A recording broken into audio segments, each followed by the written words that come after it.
ओम शांति। अॼु जी मिले तारीख़ आहे 22/2/2024। अॼु मिठा मिठा बाप दादा चवनि था मीठी मीठी ॿार। बाबा चवनि था हिन शरीर सां जीते जी मरण लाइ अभ्यास करो। मां बि आत्मा, तव्हां बि आत्मा। ये अभ्यास सां ममत्व मिटी वेंदो। प्रश्न आहे सभिनि खां ऊची मंज़िल कहिड़ी आहे? हुन मंज़िल खे प्राप्त करण वारे जी निशानी छा हूंदी? उत्तर आहे सभी देहधारियुनि सां ममत्व टुटी वञे, सदा भाई भाई जी स्मृति रहे। ये ही सभिनि खां ऊची मंज़िल आहे। हिन मंज़िल ते ही उहे ई पहुची सघंदा आहिनि जो निरंतर देही अभिमानी रहण जो अभ्यास कंदा आहिनि। अगरि देही अभिमानी न त किथे न किथे फसदा रहंदा, या पंहिंजी शरीर में या कंहिं न कंहिं मित्र संबंधियुनि जे शरीर में। उन्हनि खे कोई जी सुठी ॻाल्हि लॻंदी या कोई जो शरीर सुठो लॻंदो। उन्हनि खे कंहिंजी न कंहिंजी कोई न कोई विशेषता सुठी लॻंदी या कंहिंजो न कंहिंजो शरीर सुठो लॻंदो, जेका फसी वेंदा आहिनि। ऊची मंज़िल ते पहुचण वारा जिस्म सां प्यार करे न सघंदा आहिनि। त असां आत्मा आहियूं, इहे असांखे सदा यादि रहे। उनजो शरीर जो भान टुटिजंदो वेंदो आहे। ओम शांति। रूहानी बाप रूहानी ॿारनि खे चईंदा आहिनि, ॾिसो मां बि तव्हां सभिनि ॿारनि खे आपसमान ठाहिणु आयो आहियां। मां तव्हां सभिनि ॿारनि खे आपसमान ठाहिणु आयो आहियां। हाणे बाप आपसमान ठाहींदा कीअं? ठाहिण कीअं ईंदा आहिनि? उहो त निराकार चईंदा, मां त निराकार आहियां। तव्हां ॿारनि खे आपसमान अर्थात निराकार ठाहिण जीते जी मरण सिखलाइणु आयो आहियां। बाप पंहिंजे खे आत्मा सम्झंदा आहिनि। इहे शरीर जो भान न आहे। शरीर में रहंदे हुए बि शरीर जो भान न आहे। इहे शरीर उन्हनि जो त न आहे न। तव्हां ॿार बि हिन शरीर जो भान कढी छॾियो। तव्हां आत्माउनि खे ई मूंसां गॾु हलणो आहे न। इहे शरीर जीअं मां लोन वरितो आहे, उहा आत्मायूं बि लोन वठंदियूं आहिनि न पाठ वॼाइण लाइ। तव्हां जन्म जन्मांतर शरीर वठंदा आया आहियो। हाणे जीअं मां जीते जी हिन शरीर में आहियां, परंतु आहियां त न्यारो अर्थात मरल आहियां। अर्थात हिन शरीर में हूंदे हुए बि मां हिन सां परे आहियां। त आत्मा जॾहिं शरीर खां निकिरंदी वेंदी आहे त शरीर त मुर्दो थी वेंदो आहे न। त जॾहिं असांखे आत्मा खे कर्मेंद्रियनि जो यूज़ करिणो आहे करे, न त जीअं त मथे पर ध्यानु मथे रहे, त शरीर खे यूज़ ई न कंदासीं त जीअं मुर्दो थी वियासीं। मरण शरीर छॾण खे चइबो आहे न। तव्हांखे बि जीते जी हिन शरीर सां मरणो आहे। मां बि आत्मा आहियां, तव्हां बि आत्मा आहियो। तव्हांखे बि मूंसां गॾु हलणो आहे या हिते ई वेहणो आहे। बाबा प्रश्न पुछनि, तव्हांजो हिन शरीर में जन्म जन्मांतर जो मोह आहे। जीअं मां शरीर में आहियां, तव्हां बि जीते जी पंहिंजे खे अशरीरी सम्झो। असांखे हाणे बाबा सां गॾु वञिणो आहे। जीअं बाबा जो इहो पुराणो शरीर आहे, तव्हां आत्माउनि जो बि इहो पुराणो शरीर आहे न। पुराणी जुती खे छॾिणो हूंदो आहे न। जीअं मां इन में ममत्व न आहे मुंहिंजो, तव्हां बि हिन पुराणी जुती सां ममत्व कढी ॾियो। तव्हांखे ममत्व रखण जी आदत पइजी वई आहे। असांखे आदत न आहे। मां जीते जी जीअं मरल आहियां। तव्हांखे जीते जी मरणो आहे, मूंसां गॾु हलणो आहे। त हाणे इहो प्रैक्टिस करो। शरीर जो केतिरो बि भान रहंदो आहे, शरीर जो केतिरो भान रहंदो आहे, हीअ त ॻाल्हि ई न पुछो। शरीर रोगी थी वेंदो आहे त बि आत्मा हुनखे छॾंदी न आहे। इन सां ममत्व कढी ॾियो। शरीर एॾो बीमार थी वेंदो आहे, हली चली न सघंदो आहे, त बि आत्मा हुन शरीर में वेठी हूंदी आहे। सोचदी आहे कॾहिं मुंहिंजो इहो शरीर ठीकु थींदो। ऐं ॿियो माण्हू बि, ॿियूं आत्मायूं बि हुन जी शरीर जी सेवा कंदा रहंदा आहिनि कि किथे इहे शरीर हिन जो ठीकु थी वञे। इहे हिन ई शरीर में वेठो रहे, भले ॻाल्हाए न, लेकिन कॾहिं कॾहिं थींदो आहे न माण्हू कोमा में हली वेंदो आहे। त माण्हू त बि उनखे उनजी आत्मा खे छुटी न ॾींदा आहिनि। आत्मा जो बि मोह रहिजी वेंदो आहे न शरीर में, त आत्मा बि सोचदी आहे ऐं माण्हू उन्हनि जी शेवा कंदा रहंदा आहिनि। हीअ जीअं महिमान निवाज़ी थी वई न, माण्हू उन्हनि जी भले ई सभु शरीर खे साफ़ सफ़ाई कंदा रहनि, चवनि न की त न तव्हां हिन ई शरीर में वियो, हिन ई शरीर में वियो। त बाबा चवंदा आहिनि ॾिसो आत्मा जो केतिरो शरीर जो केतिरो भान रहंदो आहे, ॻाल्हि न पुछो। त बाबा चवंदा आहिनि शरीर रोगी थी वेंदो आहे त बि उनखे आत्मा छॾंदी न आहे। इन सां ममत्व कढणो पए। असांखे त बाबा सां गॾु वञिणो आहे न, असांखे त बाबा सां गॾु वञिणो आहे।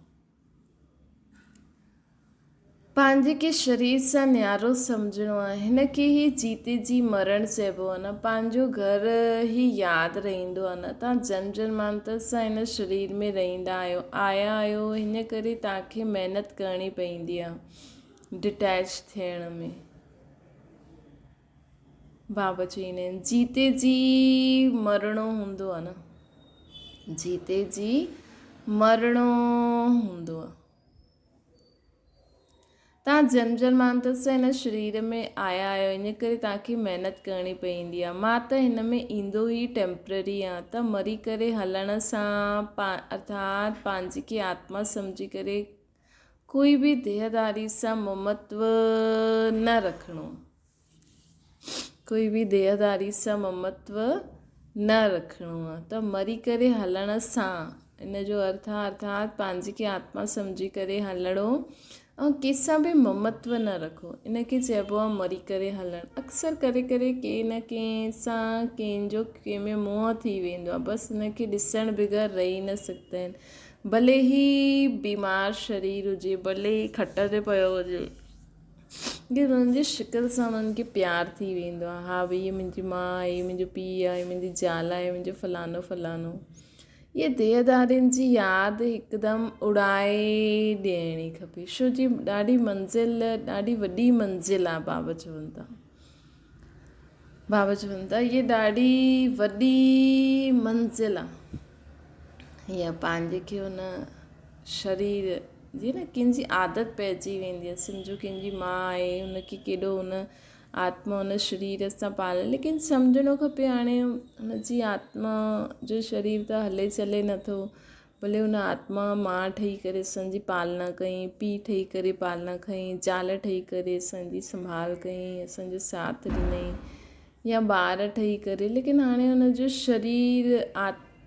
शरीर कम जो न आहे, त हुन आत्मा में असां मोह छो, हुन शरीर में मोह छो रखूं। ॿियो ई हुन आत्मा खे बि असांखे हिमत वधाइणी खपे की हा तव्हां हाणे भले वञो, ॿियो नयो शरीर वठी करे अचो, न हीअं चओ भई ॿियो नयो शरीर वठी करे अचो। खाईंदी पीअंदी जीअं की हिन शरीर में आया ई न, देह जी यादि हिकदमि उड़ाए ॾियणी खपे, छो जी ॾाढी वॾी मंज़िल आहे। असां खायूं था त बि असांखे हिन खाईंदे पीअंदे जीअं की मां हिन शरीर में आया ई न, मां आत्मा हिन शरीर में न आहियां, लेकिन खायां थी त अर्थात असां हुनजो टेस्ट न वठूं, बसि हिन शरीर खे असां शरीर निर्वाह अर्थ जे लाइ असां हिनखे भोजन था ॾियूं। हीअ अवस्था पकी करणी आहे, तॾहिं 8 रतननि जी माला में अची सघंदो। त बाबा अॼु मुख्य 8 रतन जेका हूंदा न, उहो खाईंदा बि त बि जीअं त मां हिन शरीर में न आहियां, आत्मा शरीर में न आहे त टेस्ट न वठंदी, है न, आत्मा शरीर में न आहे त टेस्ट न वठंदी, त असां उहो टेस्ट वारो फीलिंग ख़तमु करे छॾूं। बसि असां इन ई संकल्प सां खायूं, हा मां आत्मा हिन शरीर खे खारायां थी, सिर्फ़ु पेट भरण, ताकी हिन जो अंदरि जो खून वून ठहींदो रहे ऐं इहो शरीर हलंदो रहे। महिनत बग़ैर थोरी ऊच पद मिल सघंदो आहे। त 8 रतन जेका हूंदा न, इहे नंबर कीअं ठहींदो आहे, ये आत्म अभिमानी स्थिति में स्थित थियण सां नंबर ठहींदो आहे। त बाबा चवनि था जीते जी ॾिसंदे हुए सम्झो कि मां त हुतां जो रहण वारो आहियां, मां त आत्मा हुतां जी रहण वारी आहियां।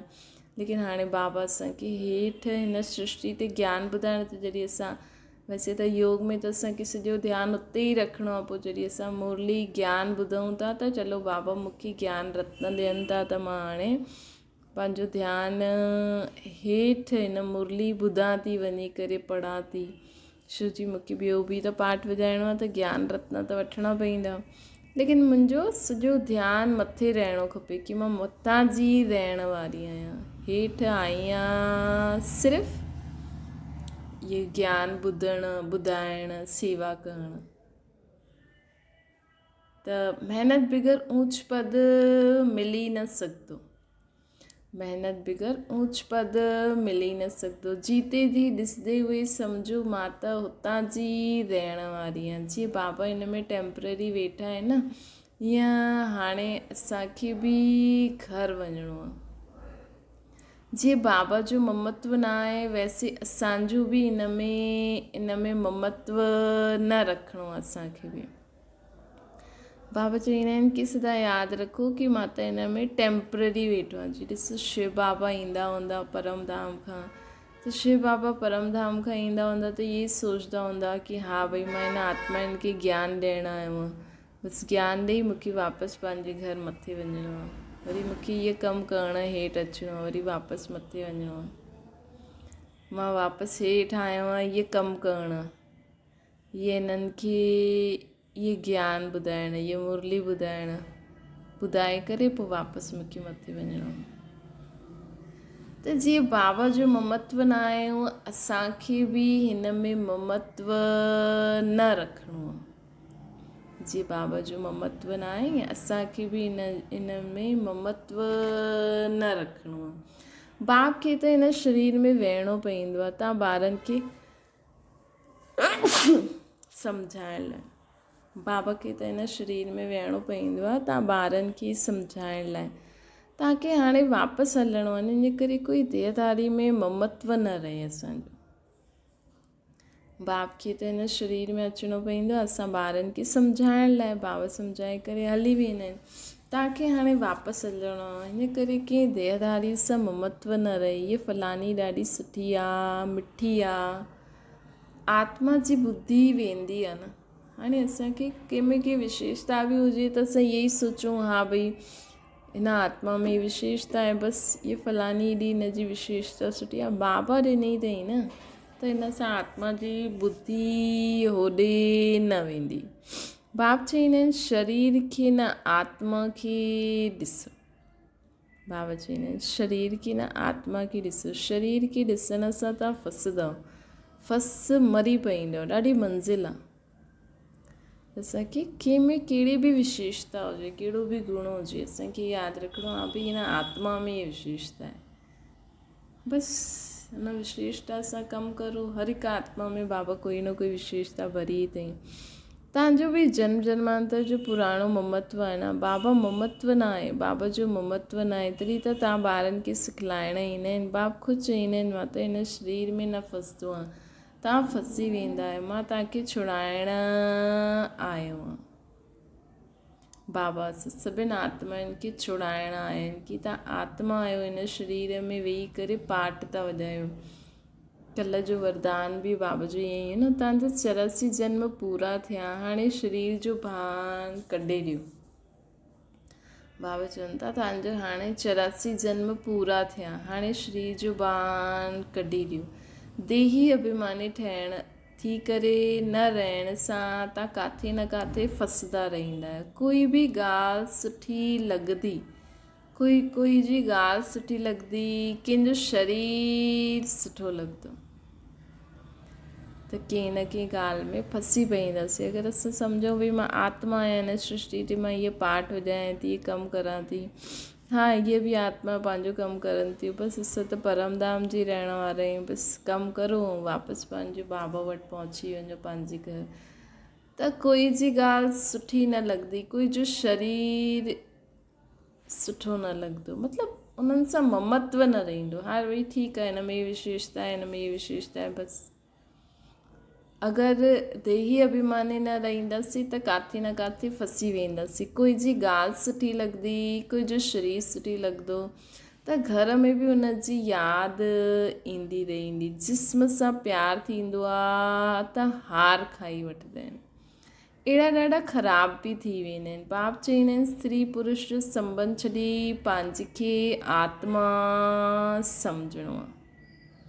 बाप चवंदा आहिनि स्त्री पुरुष हिक ॿिए खे स्त्री पुरुष न ॾिसो, स्त्री पुरुष जो संबंध छॾे करे हिक ॿिए खे आत्मा ॾिसो। ये बि आत्मा, असां बि आत्मा। आत्मा सम्झे सम्झे शरीर जो भान निकिरी वेंदो।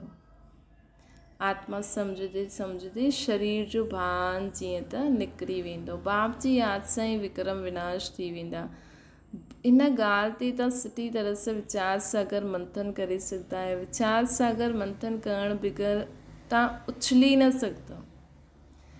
इहे पको थियणो खपे कि असांखे बाबा वटि वञणो ज़रूरु आहे। मूल ॻाल्हि आहे यादि जी। 84 जो चकर पूरो थियो, पोइ शुरू थियणो आहे। हिन पुराणी देह सां ममत्व न हटाए, हिन पुराणी देह सां ममत्व न हटायो त फसी वेंदा। बाबा चवंदा हाणे असांजो 84 जन्मनि जो चकर पूरो थियो, हाणे नए सिर वापसि खां पाठ वॼाइणो आहे। लेकिन हुन खां पहिरियों असांखे पंहिंजे घर हलणो आहे। इन करे बाबा असांखे आत्म अभिमानी स्थिति जो अभ्यास कराईंदा आहिनि। अगरि पुराणी देह सां ममत्व न हटायो त फसी वेंदव, बाबा चवंदा। या पंहिंजे शरीर में या कोई मित्र संबंधियुनि जे शरीर में फसी वेंदासीं।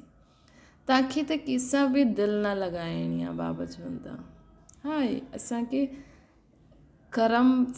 सुठे कर्म करिणो आहे। छोजी असांखे संस्कार बि त ठाहिणा आहिनि न पंहिंजो।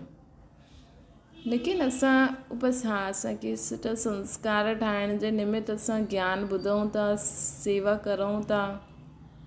सेवा कंदे कंदे बि स्वयं खे चेक करे पावन ठाहिणो आहे न असांखे पंहिंजे पाण खे। त हिन रीति सभु कुझु कंदा हलो। तव्हांखे त कंहिंसां बि दिलि न लॻाइणी आहे। पंहिंजे खे आत्मा सम्झी बाप खे यादि करिणो आहे। असां आत्मा बि निराकार, बाप बि निराकार। अधु कलाक तव्हां भक्ति मार्ग में बाप खे यादि कंदा आया आहियो। हे प्रभु चइण सां शिवलिंग ई साम्हूं आयो न। कोई देहदारी खे हे प्रभु चई न सघो। सभई शिव जे मंदर में वेंदा आहिनि, उन्हनि खे ई परमात्मा सम्झी पूॼंदा आहिनि। ऊच ते ऊचो भॻवानु हिकु ई आहे न। ऊचे ते ऊचो अर्थात परम धाम में रहण वारो। भक्ति बि पहिरियों अव्यभिचारी थींदी आहे हिकु जी, पोइ व्यभिचारी ठही वेंदी आहे। त बार बार ॿारनि खे सम्झाईंदा आहिनि कि तव्हांखे ऊच पद पाइणो आहे। त इहे प्रैक्टिस करो। देह जो भान छॾे ॾियो। सन्यासी बि विकार खे छॾंदा आहिनि। अॻियां त सतो प्रधान हुया, हाणे त उहा तमो प्रधान थी विया आहिनि। सतो प्रधान आत्मा कशिश कंदी आहे न, अपवित्र आत्मा खे खींचदी आहे। छोजी आत्मा पवित्र आहे न। सतो प्रधान आत्मा कशिश कंदी आहे, अपवित्र आत्माउनि खे खींचदी आहे। छोजी आत्मा त पवित्र आहे न। भल पुनर्जन्म में ईंदा आहिनि त बि पवित्र थियण जे कारण खींचदा आहिनि। बाबा चवनि था भल पुनर्जन्म में ईंदा त बि पवित्र थियण जे कारण खींचदा। सतो प्रधान कशिश आत्मा कशिश कंदी आहे, अपवित्र आत्माउनि खे खींचदी आहे। भल पुनर्जन्म वठंदा वेंदा, लेकिन पवित्रता अगरि उन्हनि में आहे त बि खींचदा रहंदा। केतिरो उन्हनि जे फॉलोअर्स ठहींदा आहिनि। जेतिरी पवित्रता जी जास्ती ताक़त आहे, ओतिरो ज़्यादा फॉलोअर्स ठहींदा आहिनि। छोजी आत्मा पवित्रता खे अपवित्र आत्मा पवित्र आत्मा जी तरफ़ खींचदी आहे। ये बाप त आहे ई एवर प्योर, ॿियो बि गुप्त आहे। बाबा त गुप्त आहे न त बाबा त एवर प्योर आत्मा डायमंड हॉल में मधुबन में जॾहिं ईंदा हुया त केतिरी पूरी विश्व जी आत्मायूं खींची करे अची सघंदियूं हुयूं न। लेकिन बाबा गुप्त आहे, डबल आहे न, ताक़त सॼी उन्हनि जी आहे। बाबा ब्रह्मा तन में अची करे छुपी करे असांखे केॾो सारो ज्ञान ॾिनो अथई। इन्हनि जी ब्रह्मा जी ताक़त न आहे, सॼी ताक़त शिव बाबा जी। हाणे त ब्रह्मा बाबा जी आत्मा में बि ताक़त अची वई न। शुरू में बि तव्हांखे उन्हनि सां कशिश कई, शुरू में बि तव्हांखे उन्हनि कशिश कई, हिन ब्रह्मा न, छो जी उहो त एवर प्योर आहे। तव्हां कोई त बाबा खे ॾिसो, शिव बाबा एॾो प्योर, एॾो सूर्य मुआफ़िक, केॾी रोशनी, लेकिन बाबा जी उहो पवित्रता जी रेस उन आत्मा ताईं पहुची जंहिंखे अचिणो आहे न। श्री बाबा गुप्त आहे न, बाबा सभिनि खे न ॾिनई, अंत में सभिनि खे ॾींदा। हाणे जंहिंजो जीअं जीअं ईंदा वेंदा, जीअं जीअं पहुचंदा, उन्हनि खे पहुचियो थी। साकार में कंहिं वटि पहुची, पोइ अव्यक्त में, ऐं हाणे बि पहुचे थी, त ॿार जगदा था वञनि। तव्हां कोई हिननि जी पिछाड़ी न वाधियो। इहे चईंदा आहिनि मां त सभिनि खां जास्ती पूरा जन्म प्रवृत्ति मार्ग में रहियो आहियां, इहे तव्हांखे खीचे न सघे। बाप चईंदा आहिनि मां तव्हांखे खीचियो, भल सन्यासी पवित्र रहींदा आहिनि, परंतु मूं जहिड़ो पवित्र त कोई रही न सघे। उहो त सभु भक्ति मार्ग जे शास्त्र आदि ॿुधाईंदा आहिनि। मां अची करे तव्हांखे सभु वेद शास्त्रनि जो सार ॿुधाईंदो आहे। चित्र में बि ॾेखारियो आहे न, विष्णु जी नाभि सां ब्रह्मा निकितो, ब्रह्मा जे हथ में शास्त्र आदि ॾेखारिया आहिनि न। चित्र में बि ॾेखारियो आहे कि विष्णु जी नाभि सां ब्रह्मा निकितो, ब्रह्मा जे हथ में शास्त्र ॾेखारिया आहिनि। हाणे विष्णु त ब्रह्मा द्वारा शास्त्रनि जो सार ॿुधाईंदो न आहे, उहो त विष्णु खे बि भॻवानु सम्झी वठंदा आहिनि। पाप सम्झाईंदा आहिनि मां हिन ब्रह्मा द्वारा तव्हां सभिनि खे ज्ञान जो सार ॿुधाईंदो आहे न, सभी वेदनि शास्त्रनि जो सार ॿुधाईंदो आहे। मां विष्णु थोरी सम्झाईंदो आहे, किथे ब्रह्मा किथे विष्णु।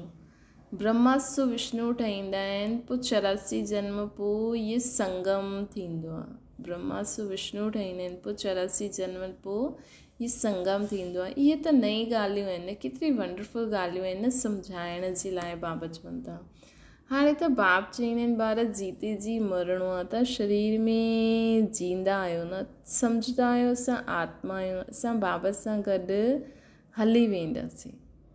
ये शरीर आदि कुझु बि खणी न वेंदासीं। हाणे बाबा आया आहिनि, कोई त नई दुनिया में कुझु त नई दुनिया में ट्रांसफर करे ॾियो। हाणे बाबा आया आहिनि, मथे त असां कुझु खणी न वेंदासीं, त पंहिंजो जो कुझु बि आहे, जो कुझु तव्हां लॻाए सघंदा आहियो, उहो बाबा जे कार्य में लॻायो, त उहो नई दुनिया में ट्रांसफर थी वेंदो। केॾी गहरी ॻाल्हि आहे, हिन ॻाल्हि खे माण्हू सम्झे कि हाणे असां जीअं न किथे वेंदा आहियूं त असां कुझु खणी त न वेंदासीं, सम्झो किथां ट्रांसफर थी करे हलूं था, त सोचदा आहिनि हिते ई विकिणी हलूं, कंहिंखे न कंहिंखे ॾेई छॾंदा आहिनि। त बाबा बि चवनि था कुझु न कुझु मूंखे बाबा जे कार्य में अगरि असां बि बाबा त खणंदा न, तव्हांखे ॿिए जन्म में मिलंदा। मनुष्य दान पुण्य आदि कंदा आहिनि ॿिए जन्म में पाइण लाइ, तव्हांखे बि नई दुनिया में मिलणो। इहे बि कंदा वई जंहिं कल्प पहिरियों कयो हूंदो। कमु जास्ती कुझु बि न थींदो, तव्हां साक्षी थी करे ॾिसंदा रहंदा, कुझु चइण जी बि दरकार न रहंदी। जेके करिणो हूंदो उहो कंदा ई सही। पोइ बि बाप सम्झाईंदा आहिनि कुझु कंदा आहिनि त उन्हनि खे बि अहंकार न अचिणो खपे। बाबा चईंदा आहिनि अगरि कुझु करो था त हुन में बि अहंकार न अचिणो खपे। असां आत्मा इहो शरीर छॾे करे वेंदा आहियूं, हुते नई दुनिया में वञी करे नयो शरीर वठंदासीं। ॻायल बि आहे न, राम गयो रावण गयो, रावण जो परिवार केतिरो वॾो आहे न, तव्हां त मुट्ठी भर हूंदव। इहे सॼो रावण संप्रदाय आहे, तव्हां राम संप्रदाय केतिरा थोरा हूंदव। पहिरियों त सिर्फ़ु 9 लख ई हूंदा। तव्हां धरती जा सितारा आहियो न, मां बाप ऐं तव्हां ॿार। त बाप बार बार ॿारनि खे सम्झाईंदा आहिनि कि ॿार मर्जीवा ठहिण जी कोशिशि करो। बाबा बार बार ॿारनि खे सम्झाईंदा आहिनि कि ॿार मर्ज़ीवा ठहिण जी कोशिशि करो। मर्ज़ीवा अर्थात हिन शरीर में रहंदे हुए सभु कुझु कंदे हुए बि शरीर जे भान सां परे कंहिंसां ममत्व न, बाप जी यादि में रही करे। त जीअं जीते जी मुर्दो अगरि कंहिंखे ॾिसी करे ॿुधी में ईंदो आहे इहा ॾाढी सुठी आहे, ॾाढो मिठो सम्झाईंदी आहे, इहे बि माया जो वार आहे। माया ललचाए ॾींदी आहे। भले कंहिंजे ज्ञान आदि ॿुधो, भले कुझु बि ॿुधो न, लेकिन असांखे हिन ई बुद्धि सां ॿुधणो आहे, हा भई मां बाबा जो ज्ञान थी ॿुधायां, चलो इहा आत्मा हुनखे सहज करे ॿुधाईंदी आहे, चलो असांखे त पंहिंजो धारणा करणी आहे न, चलो बाक़ी हुन में फसो न। इहे ॾाढो मिठो सम्झाईंदी आहे, इहा ॾाढी सुठी आहे। हुनजे शरीर में ते ध्यानु न ॾियो, ज्ञान ॿुधो, बाबा खे यादि करे। बाबा चवंदा आहिनि मुंहिंजी मुरली बि, जेको बाबा असांखे मुरली ॿुधाईंदा आहिनि, बाबा जी मुरली बि केर बि ॿुधाए, लेकिन असांखे शिव बाबा खे यादि करे ई मुरली ॿुधणी आहे। हुननि जी तक़दीर में न हुयो त माया साम्हूं अची वेंदी आहे। केतिरो बि सम्झायो त गुस्सो लॻंदो आहे। इहे न सम्झाइनि कि देह अभिमान ई कमु कराए थो। अगरि ज़्यादा सम्झाईंदा आहियूं त टुटिजी पवंदा आहिनि। इन करे प्यार सां बाबा खे केॾा ॿारनि खे हलाइणो पवंदो आहे न, इन करे प्यार सां बाबा खे केॾे ॿारनि खे हलाइणो पवंदो आहे। कंहिंजी दिलि लॻी वेंदी आहे त ॻाल्हि न पुछो, जी त पागल ई थी वेंदा आहिनि हुननि जे पुठियां। माया हिकदमि बेसम्झ ठाहे ॾींदी आहे। इन करे बाप चवंदा आहिनि कॾहिं कोई जे नाम रूप में न फसणो आहे असांखे। मां आत्मा आहियां, हिकु बाप जो विदेही आहे, उन सां ई प्यारु रखिणो आहे।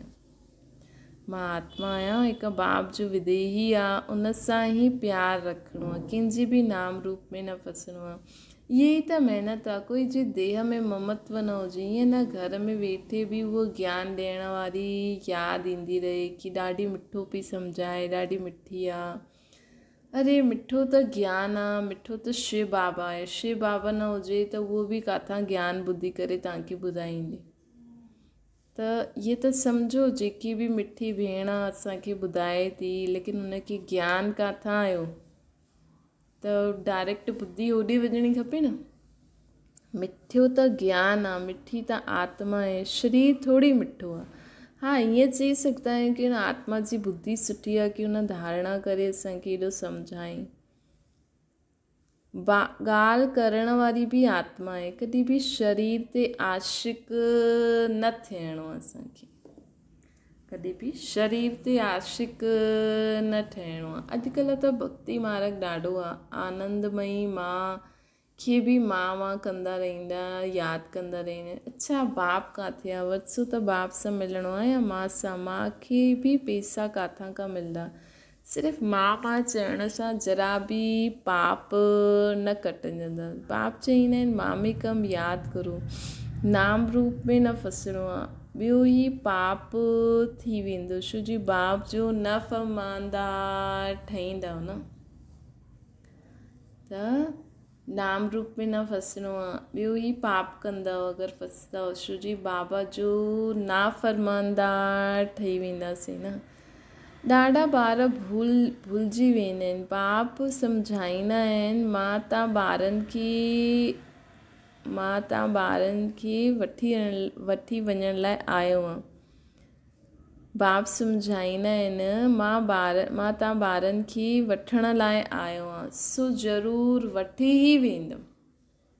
प्यार सां न त मार, धर्मराज जी मार खाई करे पावन ठाहे करे मां त वठी ई वेंदुमि। इन करे मूंखे यादि करो, बाबा चवनि था। इन करे मूंखे यादि करो, बाबा चवंदा आहिनि न कॾहिं कॾहिं प्यार सां न पावन ठाहे करे वठी वेंदुमि। प्यार सां पावन न ठहींदव त धर्मराज प्रीत जी मार खाई करे सभिनि खे मां वापसि वठी ई वेंदुमि। बाप त चवंदा आहिनि मूंखे यादि करो, पतित पावन मां आहियां न। बाप जी डायरेक्शन ते हलो, तव्हां बि बाप जी डायरेक्शन ते ॿियनि खे सम्झाईंदा रहो। तव्हां थोरी पतित पावन ठहिरियो।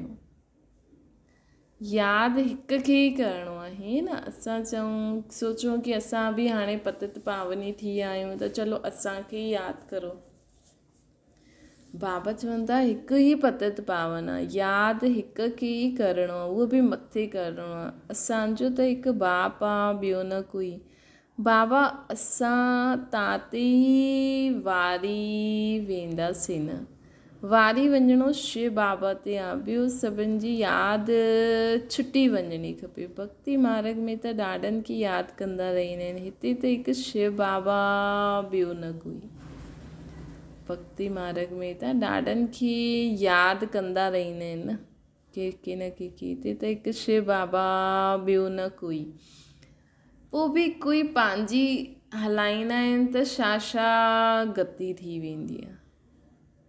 जॾहिं बाबा चवनि था हिकु बाप खे यादि करिणो, त बि कोई पंहिंजी हलाईंदा आहिनि त छा गति सदगति थींदी उन्हनि जी।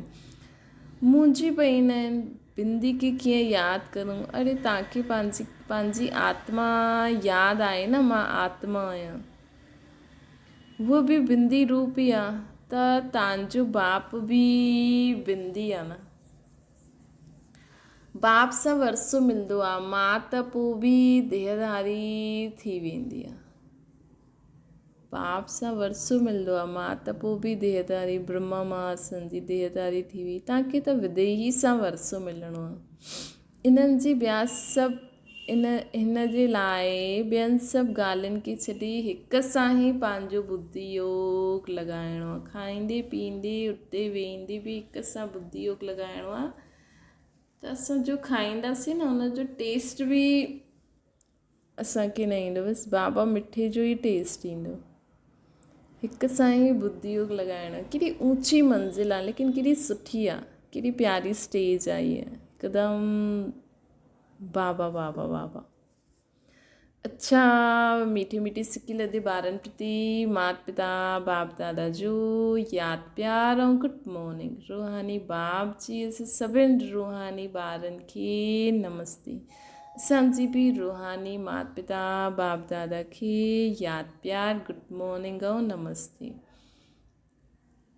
धारणा जे लाइ मुख्य सार, शरीर जो बान ख़तमु करण लाइ हलंदे फिरंदे अभ्यास करिणो आहे। जीअं की हिन शरीर सां मरल आहियूं, न्यारा आहियूं, शरीर में ई न आहियूं, बिगर शरीर आत्मा खे ॾिसो। सभिनि जा शरीर ई न आहिनि, सभिनि जी बसि आत्मा ॾिसंदा रहो। ॿियो आहे कॾहिं कंहिंजे शरीर में त आशिक न थियणो आहे असांखे, कॾहिं कंहिंजे शरीर सां शरीर ते आशिक न ठहिणो आहे। उहा विदेही बाप सां, हिकु विदेही बाप सां ई प्यारु रखिणो आहे, हिक सां ई बुद्धि योग लॻाइणो आहे। बाबा चवनि था वरदान, सेवा ऐं स्वपुरुषार्थ जे बैलेंस, हिक सां ई प्यारु रखिणो आहे असांखे, बुद्धि योग हिक सां ई रखिणो आहे, हिक सां ई बुद्धि योग लॻाइणो आहे। वरदान, सेवा ऐं स्वपुरुषार्थ जे बैलेंस वारा ब्लेसिंग प्राप्त करण वारा कर्मयोगी ठहो। कर्मयोगी अर्थात कर्म जे समय बि योग जो बैलेंस, सेवा अर्थात कर्म, स्वपुरुषार्थ अर्थात योग युक्त। बाबा चवनि था कर्मयोगी अर्थात कर्म जे समय बि योग जो बैलेंस हुजे, अर्थात बाबा जी यादि हुजे ऐं कर्म असां करूं था। सेवा अर्थात कर्म, स्वपुरुषार्थ अर्थात योग युक्त। हिन ॿिन्हिनि जे बैलेंस रखण लाइ हिकु शब्द सदा यादि रखो कि बाप करावनहार आहे ऐं मां करणहार आहियां। ये हिकु शब्द बैलेंस ॾाढो सहज ठाहींदो। ये हिकु शब्द की करावनहार बाबा आहे, मां आत्मा करां थी ऐं मां जॾहिं आत्मा ऐं शरीर ते आहे त मां आत्मा करावनहार आहियां, ये शरीर करणहार आहे, ये करे थो, मां हिन खां करायां थी। ऐं कर्मयोग अर्थात बाबा करावनहार आहे, मां आत्मा करणहार आहियां। त हिन सां कम बि सहज थी वेंदो, असांखे सर्व जी ब्लेसिंग बि मिलंदी। जॾहिं करणहार जे बजाए पंहिंजे खे करावनहार सम्झी वठंदा आहियो त बैलेंस न रहंदो आहे ऐं माया पंहिंजो चांस वठी वठंदी आहे। भले असां चईंदा आहियूं की असां मास्टर गॉड ठहूं था, लेकिन अञा ठहूं था न, त अञा असां मास्टर गॉड बि मास्टर सर्वशक्तिवान कॾहिं कॾहिं सुम्हान वठंदा आहियूं न, चवंदा मां ई सर्वशक्तिवान आहे, त बाबा खे भुलिजी वेंदा आहिनि। हालांकि असांखे अभिमान न ईंदो आहे, लेकिन सोचदा आहियूं न, हा भई मां मास्टर सर्वशक्तिवान आहियां, त करावनहार भुलिजी वेंदो उन समय। आत्मा करावनहार, शरीर करणहार, त ईअं अची वेंदो आहे। लेकिन हाणे असांखे इहे बि यादि रखिणो आहे की बाबा करावनहार, कर्मयोग शब्द बि यादि रखिणो आहे। कर्मयोग शब्द बि यादि रखिणो आहे की बाबा खे बि यादि करे हलणो आहे। त बाबा मां आत्मा ऐं इहे शरीर, त कर्मयोगी बि ठहिणो आहे। ऐं कल्ह बाबा चई न, अधिकारी आत्मा, मतिलबु पंहिंजी सर्व कर्मेंद्रियनि ते अधिकारी, स्वराज्य अधिकारी आत्मा बि आहियां, कर्मयोगी बि आहियां। जॾहिं करावनहार जे बजाए पंहिंजी खे, करणहार जे बजाए पंहिंजे खे करावनहार सम्झी वठंदा आहियो त बैलेंस न रहंदो आहे, त माया चांस वठी वठंदी आहे। स्लोगन आहे, नज़र सां निहाल करण जी सेवा करणी आहे। नज़र सां निहाल करण जी सेवा करणी आहे, त बाप दादा खे पंहिंजी नज़रनि में समाए वठो। हिन जे लाइ कर्मयोगी ठही वञो, त नज़र सां निहाल बि पोइ सभु कर्मयोगी हूंदासीं, बाबा जी यादि रही करे हर हिक खे ॾिसंदासीं, त नज़र सां निहाल थी वियो न। बाबा जो अगरि हिकु शब्द जो बि पुरुषार्थ खे पकड़े वठो न, ये सम्झो कर्मयोगी खे ई पकड़े वठो, ये शब्द, इन में ई सॼो ज्ञान अची वेंदो, सभु ज्ञान गुण शक्ति बि अची वेंदियूं, नज़र सां निहाल बि करे छॾींदासीं। अच्छा, ओम शांति। बाबा खे यादि करो।